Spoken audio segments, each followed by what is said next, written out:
বিশ্বাসে মিলায় বস্তু, তর্কে বহুদূর। অ্যাস্টন ভিলা নিজেদের ওপর বিশ্বাস রেখেছিল, গোটা ভিলা পার্ক বিশ্বাস করেছিল মাঠে সেই 11 জনের ওপর। লুইস এনরিকের অধীনস্থ এক স্ট্রাইকিং ফোর্সের বিপক্ষে 2 গোলের ব্যবধান 4 হয়ে যাওয়ার পরও অ্যাস্টন ভিলা নিজেদের ওপর বিশ্বাসটুকু রেখেছিল।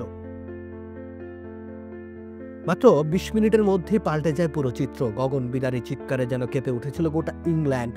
ইতিহাস রচনার ঠিক দ্বার প্রান্তে ছিল ঘরের ক্লাবটি, কিন্তু অভাগা মার্কো অ্যাসেন্সিও দোন্নারুমাকে পরাস্ত করতে পারলেন না।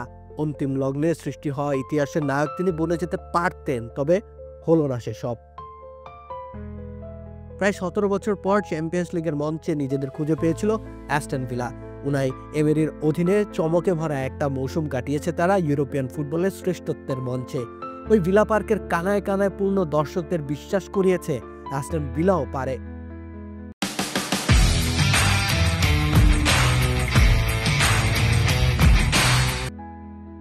প্যারিস সেন্ট জার্মেইকে 3-2 গোল ব্যবধানে হারিয়েছে ভিলা পার্কের সেনানীরা। সে পিএসজিরও তো নেই ইউরোপিয়ান কাপ জয়ের ইতিহাস, তবে অ্যাস্টন ভিলার ঠিকই আছে। আর সেই পার্থক্যই যেন তারা তুলে ধরতে চাইলেন কোয়ার্টার ফাইনালের মঞ্চে। প্রথম লেগের 2 গোলের ব্যবধান কমিয়ে জয়ের অন্বেষণ করাই ছিল মার্কাস রাশফোর্ডদের কাজ।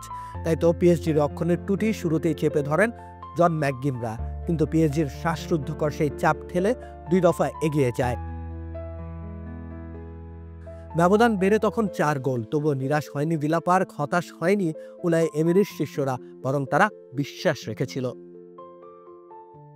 34 মিনিটের মাথায় 1 গোল শোধ দিয়ে বিরতিতে যায় 2 দল। এসে যেন মুহুর্মুহুর আক্রমণ সামলাতে ব্যতিব্যস্ত হয়ে পড়ে পিএসজি। 3 মিনিটের মধ্যে ফরাসি চ্যাম্পিয়নদের জালে 2খানা গোল।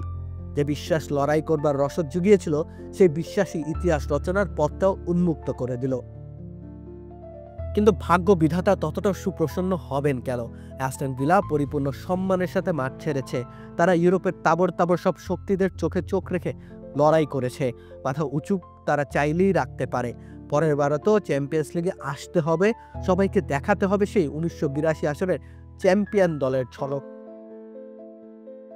রাকিব হোসেন রুম্মান, খেলা 71।